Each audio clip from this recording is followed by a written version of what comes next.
নিয়ে নিয়েছি সাবু, এটা আমি বড় সাবু নিয়েছি, আপনার ছোট সাবুও নিতে পারে।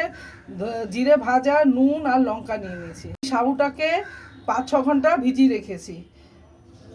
এবার আমি এটার মধ্যে ভাজা জিরে, আপনার স্বাদ মতো নুন দিয়ে দেবেন, স্বাদ মতো লঙ্কা দিয়ে দেবেন, দিয়ে এটাকে ভালো করে মেখে নেব।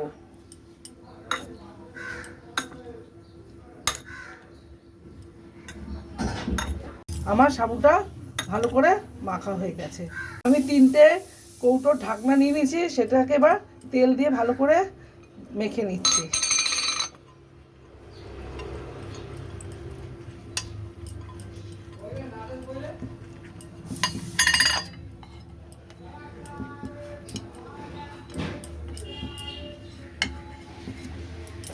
এবার এগুলোর মধ্যে আমি সাবু দিয়ে দেবো।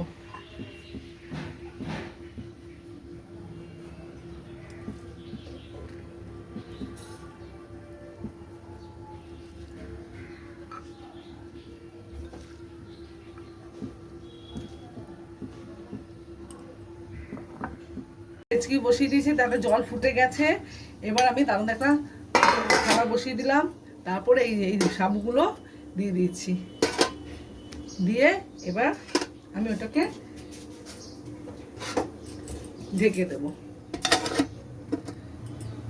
এটা ভাপে সেদ্ধ হবে। যে আমি এবার তুলে দেখছি হয়েছে কি না।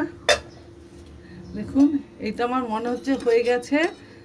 এবার এটা ঠান্ডা করতে দিলেই, ঠান্ডা করে শুকিয়ে নিতে হবে, শুকিয়ে নিলে হয়ে যাবে।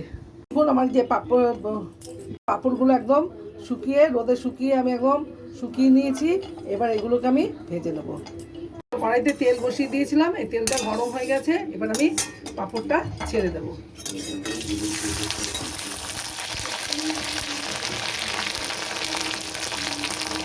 দেখুন কত সুন্দর ফুলে বড় হয়ে যাচ্ছে, কত বড় হয়ে গেল।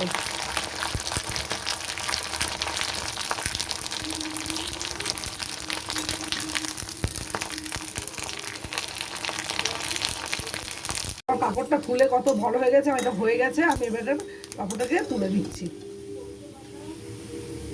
হয়ে গেছে আমার মশলা সাবুর পাঁপড়।